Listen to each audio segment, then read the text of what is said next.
भारतीय संविधान का निर्माण, और फर्स्ट हेडिंग डालेंगे पृष्ठभूमि, है ना, पृष्ठभूमि। अभी मैं लिख रहा हूं पृष्ठभूमि।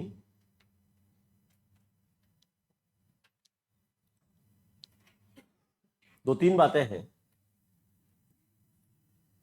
1934, 1934 और 1935, ठीक है, और 1940 और 1942। पृष्ठभूमि का मतलब संविधान निर्माण अभी नहीं हुआ है, लेकिन संविधान निर्माण की बातें चल रही हैं कि हमें एक संविधान भी बनाना चाहिए। किस तरह बनाना चाहिए, कौन बनाएगा, क्या होगा, उस संबंध में क्या इसका बैकग्राउंड रहा है, पृष्ठभूमि क्या रही है ना, वो अपन को यहाँ समझना है। तो सबसे पहले ये जो विचार है वो 1934 में 1934 में दिया गया था बाई M.N. रॉय। मानवेंद्र नाथ रॉय एक कम्युनिस्ट थे, वामपंथी दल के नेता थे मानवेंद्र नाथ रॉय। इन्होंने एक ऐसा आइडिया दिया कि भाई आप एक काम करो, एक संविधान सभा का गठन करो, संविधान सभा बनाइए, और वो संविधान सभा फिर आगे चल के संविधान का निर्माण करेगी। ठीक है, इन्होंने सबसे पहले जो विचार दिया गया वो 1934 में इनके द्वारा दिया गया। उसके बाद 1935 में कांग्रेस ने भी ऐसा प्रस्ताव रखा कि भाई एक संविधान सभा होनी चाहिए, और फिर वो संविधान सभा भारत के लिए संविधान निर्माण का कार्य करे। ठीक है, ब्रिटिश सरकार द्वारा कांग्रेस के इस प्रस्ताव को जो 1935 में लिया गया था, उसे 1940 में सैद्धांतिक रूप से थ्योरेटिकली इसको स्वीकृति प्रदान की, और इन्होंने एक प्रस्ताव निकाला जिसका नाम था अगस्त प्रस्ताव, अगस्त रिजोल्यूशन। और इस अगस्त प्रस्ताव में इस मांग को उन्होंने मान लिया कि ठीक है, हम भारत के लिए एक संविधान सभा का निर्माण करेंगे, और फिर वो आगे चल के संविधान का निर्माण करेगी। ठीक है, सैद्धांतिक रूप से इसकी स्वीकृति दी गई 1940 में, और इसको प्रैक्टिकली अप्लाई करने के लिए इन्होंने 1942 में एक मिशन भेजा था जिसका नाम था क्रिप्स मिशन, और इसके अध्यक्ष थे सर स्टेफोर्ड क्रिप्स। इनकी अध्यक्षता में ये मिशन भेजा गया, और इनसे कहा गया कि भाई आप जाइए और भारत के लिए संविधान सभा का गठन करिए, ये संविधान सभा आगे चल के संविधान का निर्माण करेगी। क्रिप्स, सर स्टेफोर्ड क्रिप्स ने काफी प्रयास किया भारत में एकजुटता बनाए रखने के लिए, लेकिन मुस्लिम लीग के पाकिस्तान निर्माण के प्रस्ताव के सामने क्रिप्स मिशन झुक गया, और मुस्लिम लीग ने क्रिप्स मिशन की जो सिफारिशें थी उनको स्वीकार नहीं किया और इसका बहिष्कार कर दिया। इसलिए क्रिप्स मिशन संविधान सभा का निर्माण नहीं कर सका। तो ये कुछ पृष्ठभूमि रही है, एक बार यह नोट डाउन करेंगे, लिखें। सर्वप्रथम 1934 में, पॉइंट बाय पॉइंट, सर्वप्रथम 1934 में वामपंथी दल के नेता, सर्वप्रथम 1934 में वामपंथी लेफ्टिस्ट वामपंथी दल के नेता मानवेंद्र नाथ रॉय, M.N. रॉय, वामपंथी दल के नेता मानवेंद्र नाथ रॉय, पुस्तक में M.N. रॉय के द्वारा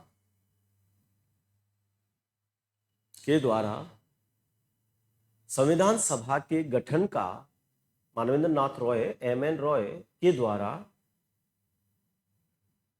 संविधान सभा के गठन का विचार रखा, संविधान सभा के गठन का विचार रखा, जिसे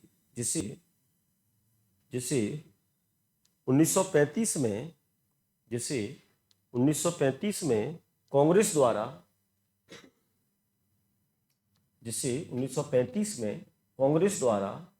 अपने प्रस्ताव में स्वीकार किया गया। अगला पॉइंट, ब्रिटिश सरकार ने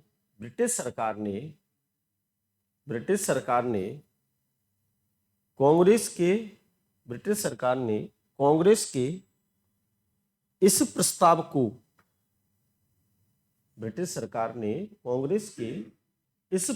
को, 1940 में सैद्धांतिक रूप से 1940 में सैद्धांतिक रूप से मंजूरी 1940 में सैद्धांतिक रूप से मंजूरी सैद्धांतिक रूप से मंजूरी प्रदान की सैद्धांतिक रूप से मंजूरी प्रदान की जिसे जिसे अगस्त प्रस्ताव अगस्त रिजोल्यूशन जिसे अगस्त प्रस्ताव के नाम से जिसे अगस्त प्रस्ताव के नाम से जाना जाता है जिसे अगस्त प्रस्ताव के नाम से जाना जाता है। अगला पॉइंट, अगस्त प्रस्ताव में ब्रिटिश सरकार द्वारा अगस्त प्रस्ताव में ब्रिटिश सरकार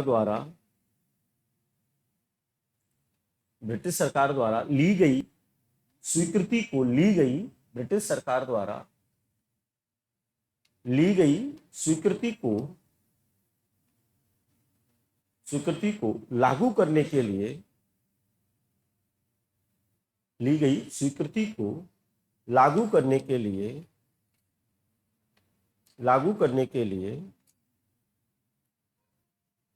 1942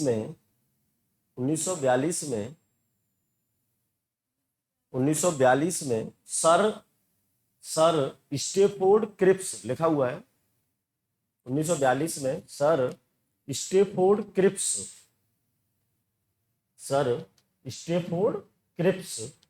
के नेतृत्व में 1942 में सर स्टेफोर्ड क्रिप्स के नेतृत्व में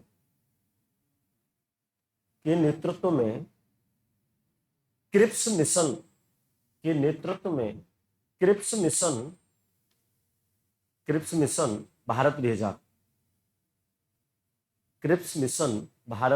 भेजा। किंतु मुस्लिम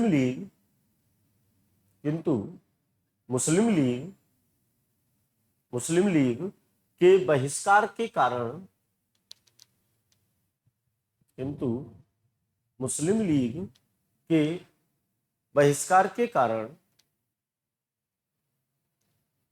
क्रिप्स मिशन असफल रहा।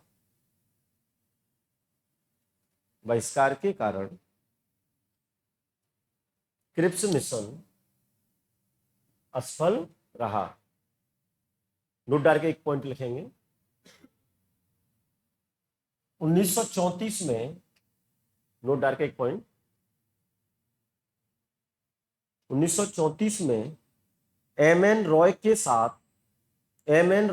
विचार को 1934 में एम एन रॉय के विचार को स्वराज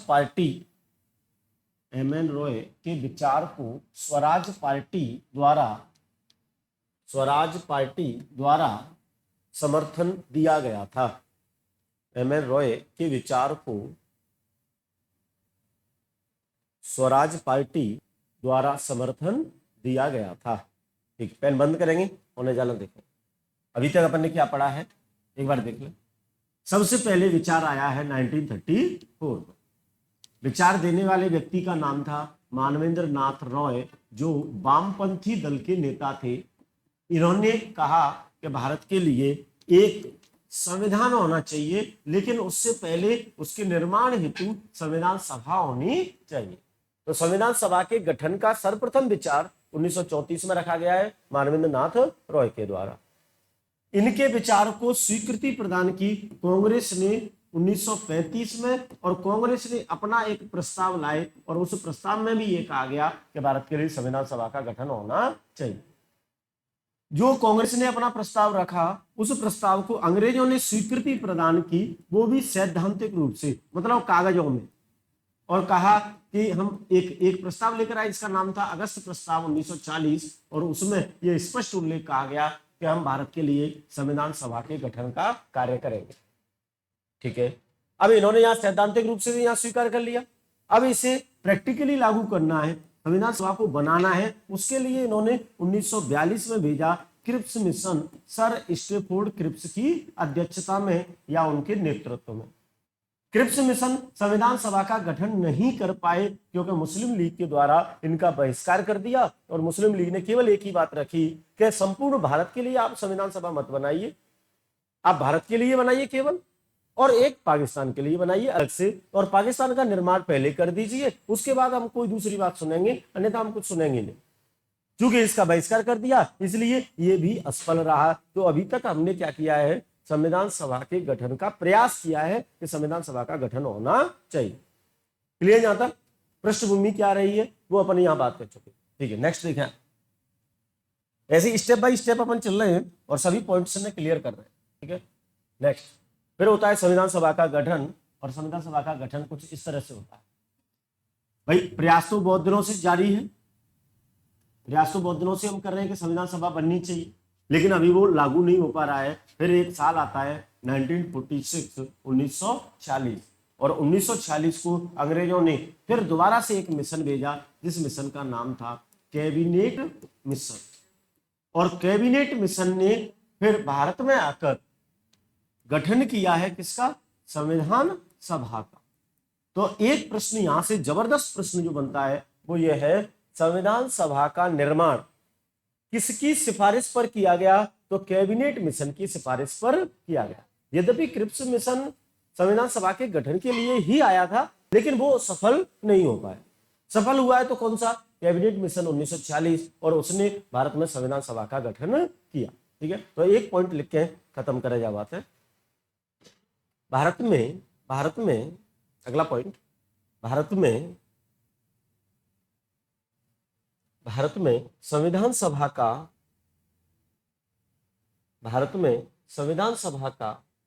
गठन,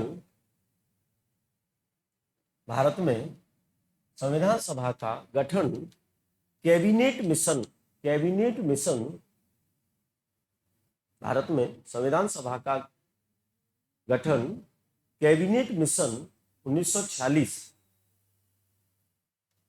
कैबिनेट मिशन 1946 की सिफारिश, कैबिनेट मिशन 1946 की सिफारिश के आधार पर किया गया। 1946 की सिफारिश के आधार पर किया गया। क्लियर जी बात? प्रयास बहुत लोगों ने किया है लेकिन सफलता मिली है कैबिनेट मिशन को। तो अगर यह प्रश्न पूछा जाए कि संविधान सभा का गठन वास्तव में किसने किया है या किसकी सिफारिशों पर हुआ है, तब आंसर जाएगा कैबिनेट मिशन। ठीक है, अब अपन को पढ़ना है कैबिनेट मिशन क्या है। तो एक तो 1946 1946 का है ये। दूसरी इससे संबंध में बहुत सी चीजें अपन को तैयार करनी है, देखते हैं। एक तो त्रिसदस्यीय था, 3 सदस्य थे इसके। क्रिप्स मिशन 1 सदस्यीय था और उसके अध्यक्ष थे स्टेफोर्ड क्रिप्स। कैबिनेट मिशन 3 सदस्यीय था और इन 3 सदस्यों में एक अध्यक्ष था और 2 सदस्य थे। एक अध्यक्ष थे, उनका नाम था जॉर्ज पैट्रिक लॉरेंस, और 2 सदस्य थे जिनमें से एक सदस्य तो हमने क्रिप्स मिशन वाला ही ले लिया क्योंकि उसको अनुभव था, वो भारत में काम कर चुके थे, है ना। तो वहां से हमने एक सदस्य को उठा लिया, कौन, सर स्टेफोर्ड क्रिप्स। ठीक है, और दूसरा एक और व्यक्तित्व था, उनका नाम था ए.बी. अलेक्जेंडर। तो कैबिनेट मिशन त्रिसदस्यीय संस्था है जिसमें एक अध्यक्ष 2 सदस्य है। एक अध्यक्ष है जॉर्ज पैट्रिक लॉरेंस और 2 सदस्य हैं, एक ए.बी. अलेक्जेंडर और एक सर स्टेफोर्ड क्रिप्स। ठीक है, ये तो इसकी हुई सामान्य बात, और 1946 में आया है। फिर इन्होंने अपने कुछ प्रावधान दिए कि हम संविधान सभा का निर्माण किस तरह से करेंगे। तो उन प्रावधानों में इन्होंने सबसे पहला जो बात कही वो ये कही कि संविधान सभा की कुल सदस्य संख्या, ध्यान देंगे ना, कब संविधान सभा की कुल सदस्य संख्या 389 होगी, 389 होगी। ये 389 जो सदस्य होंगे उनका डिवाइडेशन कुछ इस तरह होगा, 292 सदस्य होंगे ब्रिटिश प्रांतों से, 93 सदस्य होंगे देसी रियासतों से और शेष 4 सदस्य लिए जाएंगे चीफ कमिश्नरी क्षेत्रों से, चीफ कमिश्नरी क्षेत्रों से, जिनकी संख्या उस समय 4 थी और चारों के बारे में अपन पहले भी बात कर चुके हैं। और वो 4 थे, एक तो अपने राजस्थान में ही था अजमेर, एक दिल्ली, एक कुर्ग और एक बलूचिस्तान। ये 4 चीफ कमिश्नरी क्षेत्र थे जहां अंग्रेजों का गोला बारूद रहा करता था और ये वायसराय के अंडर में कार्य करते थे। इन 4 चीफ कमिश्नरी क्षेत्रों से 4 सदस्य लिए जाएंगे, ब्रिटिश प्रांतों से 292 सदस्य लिए जाएंगे और देसी रियासतों से 93 सदस्य लिए जाएंगे। इस तरह से संविधान सभा की कुल सदस्य संख्या कितनी होगी? 389 होगी। ये इनका फर्स्ट प्रावधान, ठीक है। पहले अभी और भी प्रावधान है, पहले ये इते के लिख लें ताकि अब बोर्ड खाली हो, ठीक है। एक लाइन लिखे, रहेंगे cabinet mission 1946, cabinet mission, cabinet mission 1946 और फर्स्ट पॉइंट लिखेंगे यह त्रिसदस्यीय, यह त्रिसदस्यीय आयोग है, यह त्रिसदस्यीय आयोग है जिसके अध्यक्ष, त्रिसदस्यीय आयोग है जिसके अध्यक्ष जॉर्ज पैट्रिक लॉरेंस, इसके अध्यक्ष जॉर्ज पैट्रिक लॉरेंस तथा 2 सदस्य, जिसके अध्यक्ष जॉर्ज पैट्रिक लॉरेंस तथा 2 सदस्य स्टेफोर्ड क्रिप्स व 2 सदस्य स्टेफोर्ड क्रिप्स व एबी अलेक्जेंडर, स्टेफोर्ड क्रिप्स व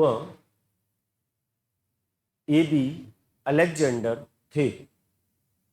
एक अध्यक्ष जॉर्ज पैट्रिक लॉरेंस व 2 सदस्य सर स्टेफोर्ड क्रिप्स व एबी अलेक्जेंडर थे, ठीक। रेडा रहेंगे छोटी सी यानी कैबिनेट मिशन में ही प्रावधान, कैबिनेट मिशन में ही छोटी सी अंडा रहेंगे प्रावधान। इसका मतलब कैबिनेट मिशन के प्रावधान क्या है। और फर्स्ट पॉइंट प्रावधान, प्रावधान में पहला प्रावधान क्या है? संविधान सभा की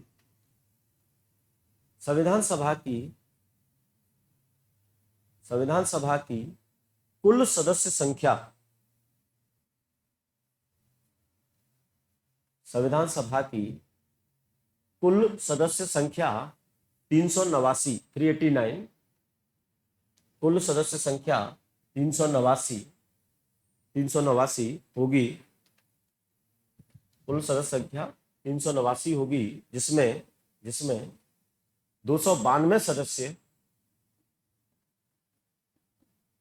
जिसमें 292 सदस्य ब्रिटिश प्रांतों से, अभी कुछ देर बाद समझ में आएगा, है ना।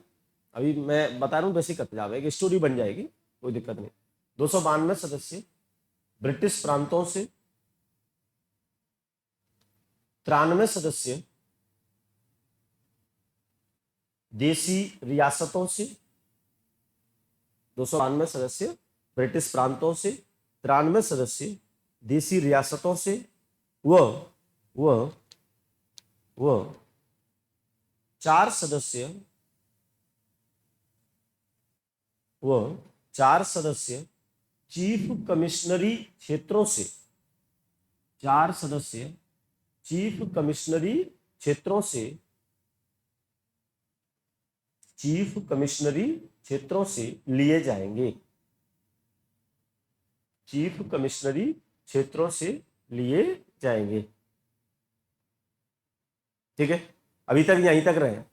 एक मुद्दा यहां से निकलेगा, चीफ कमिश्नरी क्षेत्र क्या होते हैं, कौन से हैं, वो अभी थोड़ी देर बाद अपन बात करेंगे। फिलहाल तक ये प्रावधान ने एक बार क्लियर करना है ना, तो ये फर्स्ट तो अपन समझ चुके हैं। नेक्स्ट दूसरा इन्होंने क्या कहा कि ये जो 389 हमने कहा है कि भाई 389 सदस्य संख्या होगी, ये हम कैसे तय करेंगे कि 389 होगी? तब इसके लिए जो आधार माना जाएगा वो मानी जाएगी जनसंख्या। इन्होंने कहा कि भारत की हर 10 लाख की जनसंख्या पर एक सदस्य फिक्स किया जाता। ध्यान दें, इधर ध्यान दें, मैं क्या कह रहा हूं। इन्होंने कहा कि भाई संविधान सभा की सदस्य संख्या 389। ये 389 आपने कैसे तय कर दिया? एकदम अचानक से कोई सपना आया कि 389? नहीं, भारत की जो जनसंख्या है उसमें 10 लाख का भाग देंगे या 10 लाख की जनसंख्या पर एक सीट अलॉट करेंगे और उस आधार पर सदस्य संख्या निर्धारित की जाएगी 389, जिनमें से 292 ब्रिटिश प्रांतों से, 93 रियासतों से और 4 चीफ कमिश्नरी क्षेत्रों से होंगे।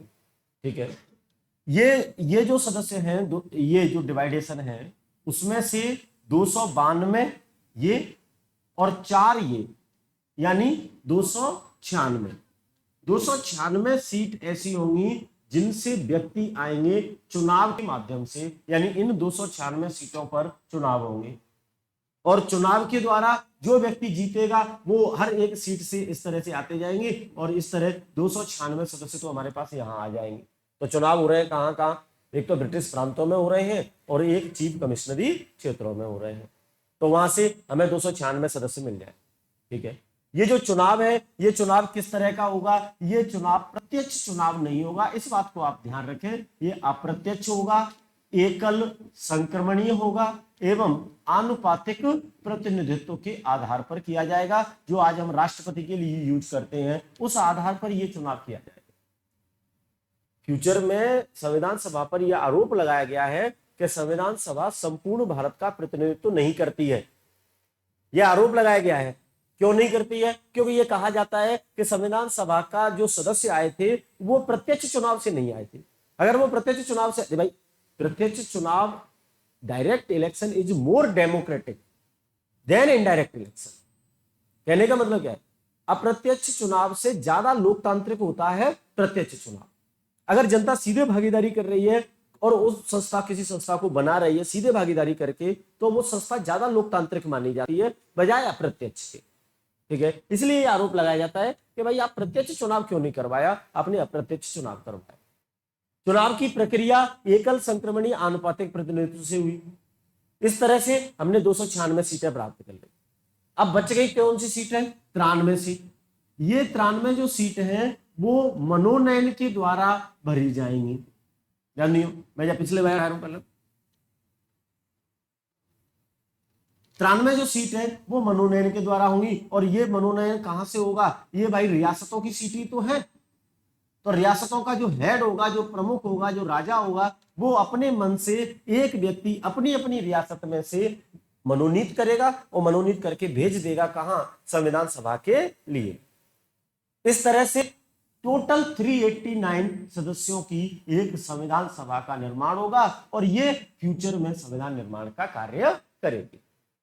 ठीक है, एक चीज और देखें, क्या यहां इन टोटल 389 सीटों पर कोई रिजर्वेशन भी था? तो रिजर्वेशन क्या है? यहां 3 समुदायों में, सिख, मुस्लिम और सामान्य, ये 3 समुदायों में ये सीटें बटी हुई थी। तो 3 समुदाय कौन कौन से हैं? सिख, कुछ सीटें सिखों से ली गई थी, कुछ सीटें मुस्लिमों से ली गई थी और कुछ सीटें सामान्य से ली गई थी। ये ऐसा इसलिए किया गया था क्योंकि जब संविधान निर्माण हो तब सभी वर्गों का प्रतिनिधित्व होना चाहिए। आज भाई हम रिजर्वेशन की बात कर रहे हैं। अभी देखें, स्पेशल सेशन बुलाया गया था संसद का माननीय प्रधानमंत्री नरेंद्र मोदी जी के द्वारा, तो उसमें एक बिल लेकर आए, वो महिलाओं को हम रिजर्वेशन देंगे।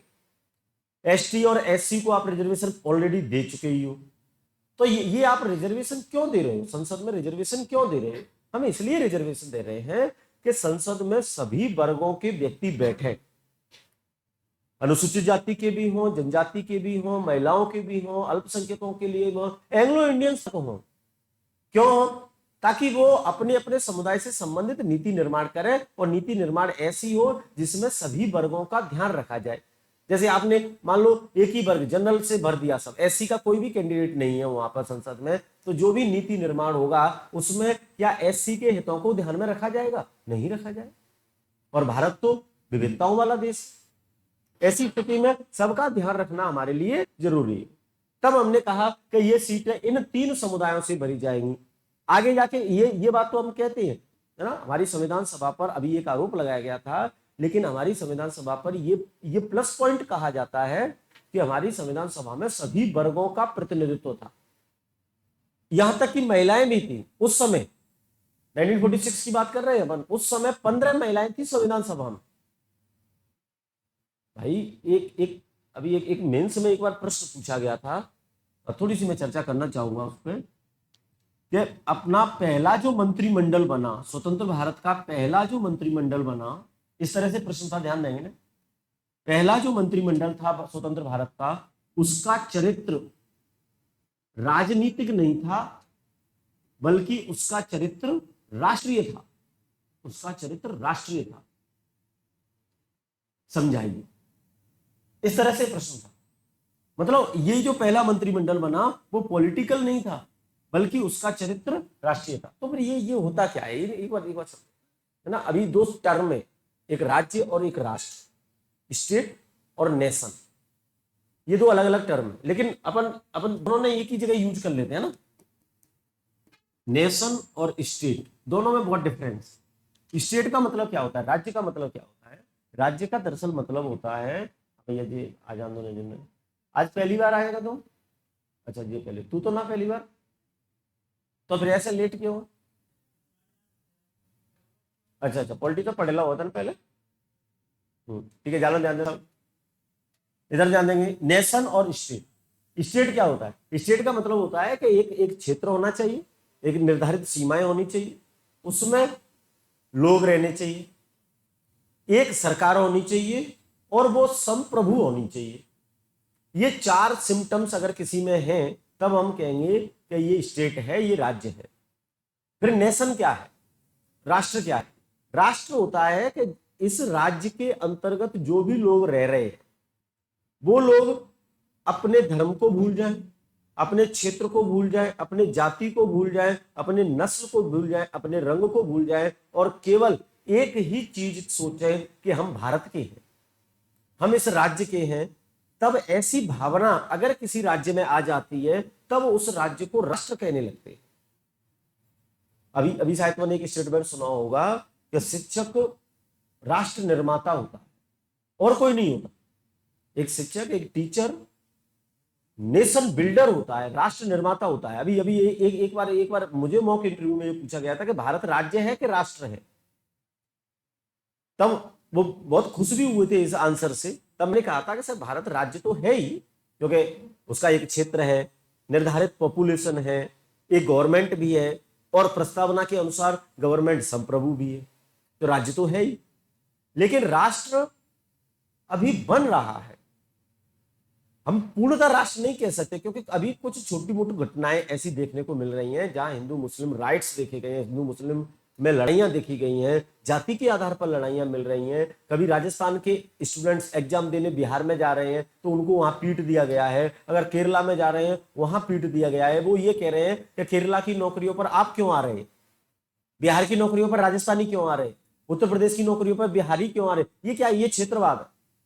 ऐसी घटनाएं देखने को मिल रही हैं। अगर ऐसी घटनाएं नहीं होंगी तब हम कहेंगे कि भारत एक राष्ट्र बन गया। चूंकि एक शिक्षक एक ऐसा नागरिक तैयार करता है जो नागरिक इन छोटी मोटी चीजों पर ध्यान नहीं देता, ना तो क्षेत्रवाद पर, ना भाषावाद पर, ना धर्म पर, ऐसा नागरिक तैयार करता है। इसलिए शिक्षक को राष्ट्र निर्माता कहा जाता है। ये जो पहला मंत्रिमंडल बना था, उसमें अगर आप देखेंगे ना, तो उसमें महिलाओं का भी प्रतिनिधित्व था, मुस्लिमों का भी प्रतिनिधित्व था। अबुल कलाम आजाद शिक्षा मंत्री बनाया गया था, उनका भी प्रतिनिधित्व, हिंदुओं का भी प्रतिनिधित्व था, एससी का भी था, एसटी का भी था, मतलब सभी वर्गों का प्रतिनिधित्व था। इसका मतलब है कि ये भारत के, ये राष्ट्र को ध्यान में रखकर बनाया गया था। ऐसी ही थी अपनी संविधान सभा, जिसमें सभी वर्गों का प्रतिनिधित्व था। तो अगर ये कहा जाए ना कि संविधान सभा का स्वरूप, उसका नेचर राष्ट्रीय था, तो कोई अतिशय युक्ति नहीं है ये कि कोई बहुत बड़ी बात हमने कह दी हो। ये सत्य है, ऐसा ही था। आज भी हम संसद में ये ध्यान रखते हैं कि संसद का चरित्र राष्ट्रीय रहे, और राष्ट्रीय रहे इसका मतलब सभी वर्गों का वहां प्रतिनिधित्व होना चाहिए। अगर हमने ये हिंदुत्व मुसलमान ये यूपी का है, ये बिहार का है, ऐसा करना अगर शुरू कर दिया ना, तो फिर भारत जाना जाता है इस चीज के लिए कि इतनी डाइवर्सिटी होते हुए भी, इतनी विविधता होते हुए भी वो एक कैसे है। ये पूरे विश्व में इस चीज की चर्चाएं होती है ना। जब भारत आजाद हुआ था ना, तब 2 टुकड़े हुए थे भारत के, तब ये विदेशी जो लोग थे ना, वो कहते थे कि अभी क्या है, अभी तो शुरुआत है, भारत ज्योग्राफिकली एक देश है ही नहीं, ज्योग्राफिकल बहुत डाइवर्सिटी है ना। अरावली ने दो भागों में बांट दिया है, राजस्थान को 2 भागों में अरावली ने बांट दिया है। नदियां भारत को बांटे हुए हैं। 7 सिस्टर्स अगर आप देखेंगे, देखिए मैप पे भारत का नक्शा अगर देखें तो यहां इस स्थान पर देखो, ये 7 राज्य हैं अपने यहां, और शेष भारत है यहां, और ये जुड़ा हुआ है केवल एक पतली सी पट्टी से, है ना, जिसको चिकन नेक कहते हैं। ध्यान है, चिकन नेक मतलब मुर्गी की गर्दन, इसको कहा जाता है। और मुर्गी की गर्दन हो, वही तो कह रहे हैं ना, मुर्गी को अगर मारना हो ना तो गर्दन पकड़ लो, फटाक से खेल खत्म। भारत को अगर मारना है बस जहां पकड़ लो, राज्य अलग हो जाएंगे, भारत 2 भागों में टूट गया। तभी तो आप पूरी अपनी मिलिट्री फोर्सेज यहां लगाए हुए हैं। और आपको ध्यान हो, यहां एक स्थान और है जिसका नाम है डोकलाम, और डोकलाम स्थान भूटान का है, भूटान की टेरिटरी में स्थित है। और चाइना ने डोकलाम पर कब्जा करने के लिए भूटान सरकार पर दबाव बनाया, और इंडिया फटाक से युद्ध में कूद गया। जबकि हम यूं कह रहे हैं कि हम पंथ निरपेक्ष हैं ना, पंचशील सिद्धांत का पालन करते हैं, और फटाक से हम कूद गए। मैंने पूछी भाई जी का तुम क्यों डोकलाम के ऊपर, भाई भूटान और चाइना के बीच में डिस्प्यूट है ना, आप क्यों आ रहे हो बार बार। हमने ये कहा था कि हमने भूटान के साथ पहले ऐसी संधि कर रखी है कि अगर भूटान के ऊपर कोई अन्य कंट्री अगर प्रेशर डालती है तो एज ए बिग ब्रदर, एक बड़ा भाई होने के नाते हम उसको बचाएंगे, है ना।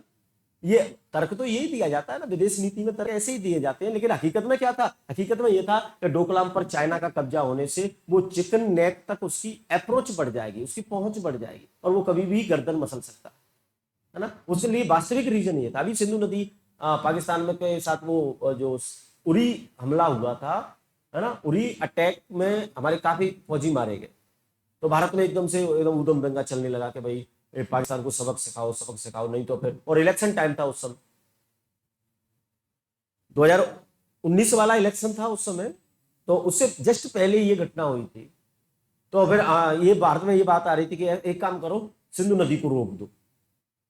सिंधु नदी हिमालय की पर्वत श्रृंखलाओं से निकलेगी और भारत में प्रवाहित होती हुई पाकिस्तान में जाएगी, और सिंधु नदी is the life line of Pakistan. नहरों का देश कह रहे, सिंधु नदी से ही नहरें निकाली गई, पूरी सिंचाई पेयजल जो भी है वो सिंधु नदी पर डिपेंड है। तो हमने कहा वो सिंधु नदी को वहां पर रोक दो, सिंधु नदी को रोक दो, वो पाकिस्तान तो चिल्लाएंगे, लेकिन हमने नहीं रोका उसको, है ना। कारण पूछा गया भाई आप क्यों नहीं रोक रहे हो, तब हमने कहा था कि सिंधु नदी बंटवारा जब 1960 में हुआ था, तब उसमें IMF अंतरराष्ट्रीय मुद्रा कोष मध्यस्थ की भांति उसने भूमिका निभाई थी, पंच की भांति भूमिका निभाई। और हमारे पंचशील सिद्धांतों में यह लिखा हुआ है कि हम अंतरराष्ट्रीय संस्थाओं का आदर करते हैं, यूएनओ की हम मानते हैं, यूएनओ का ये शांति सेना भी भेजते हैं। अगर IMF ने उसमें मध्यस्थता निभाई तो हम उसका सम्मान करेंगे, उसे तोड़ेंगे। लेकिन वास्तविक कारण क्या था, वास्तविक कारण यह था कि आपने एक सिंधु नदी, कोई नाला तो है नहीं, एक बार एक ने रोकने की कोशिश की थी, वो खत्म हो गए थे, आज किताबों में पढ़ने को मिलते हैं। मोहनजोदारो मूवी देखिए, मोहनजोदारो मूवी के खत्म होने का कारण क्या, मोहनजोदारो मूवी के खत्म होने का नहीं, मोहनजोदड़ो सभ्यता के खत्म होने का रीजन क्या था, सिंधु नदी को रोका जाना, है ना। क्योंकि वो वहां वो जो महाम था वो क्या कहते हैं, सोने में स्वर्ण, है ना, स्वर्ण छुपा हुआ है, तो वो स्वर्ण को प्राप्त करने सिंधु नदी को रोकी। आज आपने फिर वही चीज रिपीट करने लगे कि सिंधु नदी कोई नाला तो है नहीं कि आराम से रोक दे। अगर आपने सिंधु नदी को रोक दिया, वहां बांध बना दिया, पाकिस्तान में नहीं जाने दिया, तो बांध इतना भर जाएगा कि उसके पूरे एरिया को खाली करवाना पड़ेगा कि बांध अगर टूट गया ना तो ये सब लोग बह जाएंगे। अब पूरे एरिया को आप खाली करवाओगे, और किस स्थान पर खाली करवा रहे हो, जम्मू कश्मीर में, जो पहले से ही अस्थिर है। पहले से ही वहां के लोग बाग उदम दंगा करते रहते कि यार भारत वाले हम पर ये करते हैं वो करते हैं, ऊपर से आपने बांध बनवा दिया और उन सबको खाली करवा दिया, तो वो पहले ही फिर पत्थरबाजी करेंगे। दूसरा, बांध आपने बनवा दिया है वहां पे, और वहां तो वो तो वैसे ही टेररिस्ट एरिया है, अब आतंकवादियों का निशाना क्या रहेगा, वो बांध रहेगा, एक बस बांध है खोद दो, अपने आप काम खत्म हो जाए। तो वास्तविक रीजंस कुछ और थे, लेकिन दिखाया हमने कुछ और था। खैर छोड़ो, वो मुद्दा अपन भटक रहे हैं ना। एक चीज क्लियर हो रही है यहाँ कि संविधान सभा का चरित्र राष्ट्रीय था, इस बात से अपन दरकिनार नहीं करें। ठीक है, क्यों राष्ट्रीय था? क्योंकि हमने वहां सिख, मुस्लिम और सामान्य को तो लिया ही था, और लेकिन अगर हम इसके सदस्यों को देखें तो इसमें अनुसूचित जाति, जनजाति, महिला, सभी वर्गों के सदस्य शामिल थे। खैर, 2-3 पॉइंट्स अपने कवर किए हैं, ये 2-3 ने पहले लिखेंगे, उसके बाद बात करेंगे। लिखें, संविधान सभा में सीट संख्या, संविधान सभा में सीट संख्या का निर्धारण, संविधान सभा में सीट संख्या का निर्धारण प्रति 10 लाख की जनसंख्या पर एक, सीट संख्या का निर्धारण प्रति 10 लाख की जनसंख्या पर एक के हिसाब से किया गया। प्रति 10 लाख की जनसंख्या पर एक के हिसाब से किया गया। अगला पॉइंट, संविधान सभा की सीटें निम्न 3 समुदायों में, संविधान सभा की सीटें, संविधान सभा की सीटें निम्न 3 समुदायों में, निम्न 3 समुदायों में विभक्त थीं। निम्न 3 समुदायों में विभक्त थीं। Number 1 Sikh, number 1 Sikh, number 2 मुस्लिम, सिख, नंबर 2 मुस्लिम, नंबर 3 सामान्य।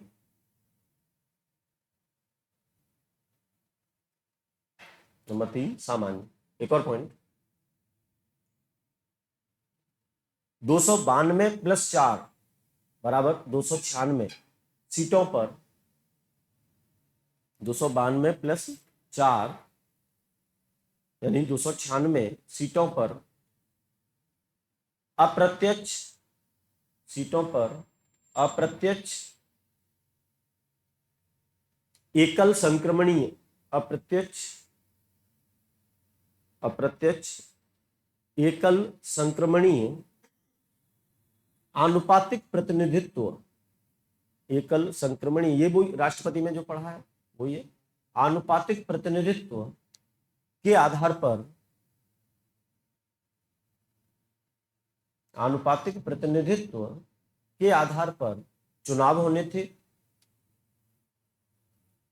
आनुपातिक प्रतिनिधित्व के आधार पर चुनाव होने थे, जबकि 93 सीटों को 93, जबकि 93 सीटों को रियासत के प्रमुख, 93 सीटों को रियासत के प्रमुख द्वारा मनोनयन, रियासत के प्रमुख द्वारा मनोनयन के माध्यम से भरा जाना था। रियासत के प्रमुख द्वारा मनोनयन के माध्यम से भरा जाना था। ठीक है, कौन कौन से प्रावधान देख लें।